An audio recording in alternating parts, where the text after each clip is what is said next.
Haunted Shores is a side project of two of the guitarists in Periphery, Misha Mansour and Mark Holcomb.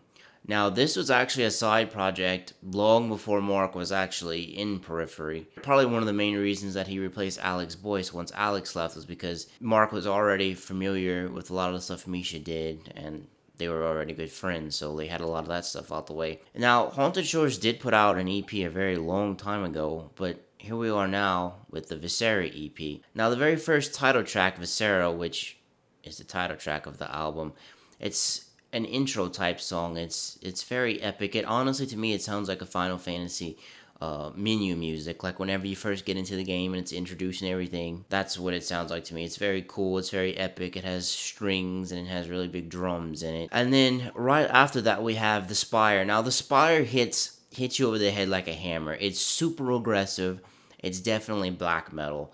There's tons of blast beats in it. The drums are super insane in the song. We got a ton of double bass, ton of blast beats. It's one of my favorite ones on the album, and it starts off really cool because they hit the top strings in their guitar really hard, and it bounces out of pitch and it bounces in the pitch. I just found that was really cool over the very aggressive drums. This song is probably definitely a Mark song because it's very aggressive. It's very poundy. It's a very good first song that pretty much sets the tone for the entire album. Then after that, we have Norway Jose. Now, the title for this track, pretty sure that it's another Mark song because Mark's brother posted a picture when he was in Norway, and that's what he put, Norway Jose. Now, this song is like a total Norwegian black metal ode because it starts off with this choir going on, and then and once again, it's very aggressive again. You've got a lot of blast beats going on, and it's really not much more to say about it. It's definitely a Norwegian metal ode. It's very aggressive. It's not as aggressive as Aspire, but it's a lot of epic, almost like power black metal, if you want to call it that. But it's really cool. Then after that, you have Harrison Fjord. Harrison Fjord is a very interesting song because I feel like it's a Misha song inside of a Mark song, if that makes any sense, because you have a lot of big chords that are going over it, which sounds like a lot of Bulb's solo stuff, but in the backdrop you have a lot of heavier blast beats and a lot of quick picking, so it sounds kind of death metal, which is really cool because it's like Mark's styles in the backdrop, and you have Misha's over the top, so it sounds really cool. It's a step. It's not as aggressive as the other two songs on the album, but it's definitely a step down. It's a good transition into Memento because Memento is just it's right in the middle of the album, and it's a good change of pace because it's all clean. It's on the guitar. It's a lot of delay and stuff going on, and it kind of reminds me of a like an ending sequence in like a game, like when you just completed, like you just beat the boss, or somebody just died or something like that.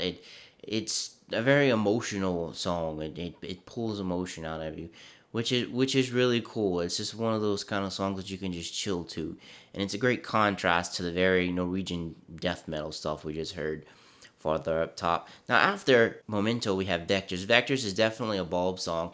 He was working on this around the same time that Periphery 2 came out, and I don't think he knew what he wanted to do with it. He didn't know if he wanted to put it on Periphery 2, or it might even be left over from that, and he didn't know if he wanted to put it on here or if he wanted to put it on his solo album. But luckily enough, and it appears, so we got to hear it. It definitely, in the chorus, it definitely has that Periphery 2 feel because it sounds like it could have been in Mile Zero, song off Periphery 2. It definitely has that feel to it. It's very cool. It's one of the laid back. I say laid back. It's one of the more. It's stepped down a little bit. You have very big chords going on in it. It's spacey. If you listen to any of Bulb's solo work, that's pretty much what it sounds like. It's very cool. Now, the last song, Blast Inc., is appropriately named because it's a blast. It's a lot like the Spire drum wise. It's very aggressive, got that black metal feel to it. But what's really cool is I'm probably gonna mess this up. Georgian Munkaby. He's a saxophonist, progressive metal saxophonist. He does a sax solo in here, which it's really cool. It has that Supertramp, yes, prog type of saxophone vibe, which sounds really cool. and that's actually how the song ends. They Mark and Misha fade everything out, and it's just Georgian playing, which it sounds really cool. Like he's going off and doing some stuff, and you can really hear him really well. Overall, this EP is very excellent.